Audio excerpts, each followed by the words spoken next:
नमस्कार, न्यूज 21 लाखांदूर मध्ये मी आशिष साखरे आपल्या सर्वांचे स्वागत करीत आहे।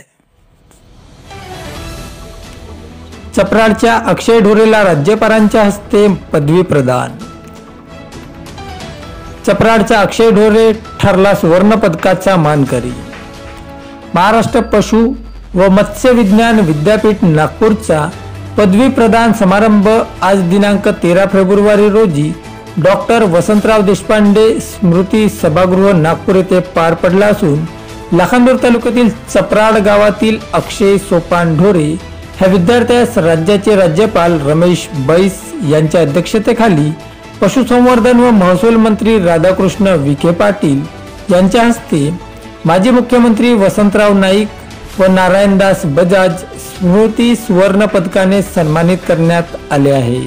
भारतीय कृषी संशोधन परिषद नवी दिल्ली या भारत सरकारच्या शैक्षणिक सत्र 2023-24 च्या मास्टर ऑफ टेक्नॉलॉजी प्रवेश परीक्षेत डेअरी टेक्नॉलॉजी विषयामध्ये चपराड येथील अक्षय सोपान ढोरे हा भारतातून दुसरा व ओबीसी प्रवर्गातून पहिल्या क्रमांकाने उत्तीर्ण झाला होता। त्याने यवतमाळ जिल्ह्यातील पुसद इथून बॅचलर ऑफ टेक्नॉलॉजीचे शिक्षण पूर्ण केल्यानंतर बॅचलर ऑफ टेक्नॉलॉजी हा देशातील सर्वात लोकप्रिय अंडर ग्रॅज्युएट कोर्स केला होता।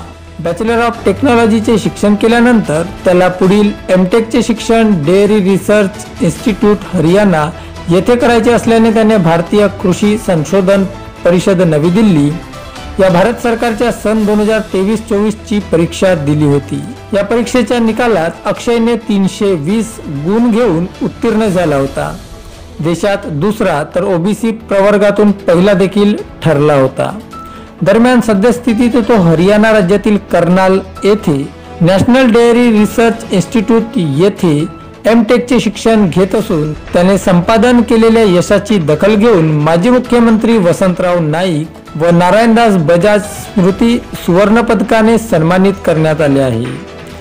हा पदवी प्रदान समारंभ महाराष्ट्र राज्याचे राज्यपाल रमेश बैस यांच्या अध्यक्षतेखाली व पशुसंवर्धन व महसूल मंत्री राधाकृष्ण विखे पाटील, कृषी संशोधन सचिव व शिक्षण विभाग महासंचालक भारतीय कृषी संशोधन परिसर नवी दिल्ली डॉक्टर हिमांशु पाक यांच्या प्रमुख उपस्थितीत संपन्न झाला आहे।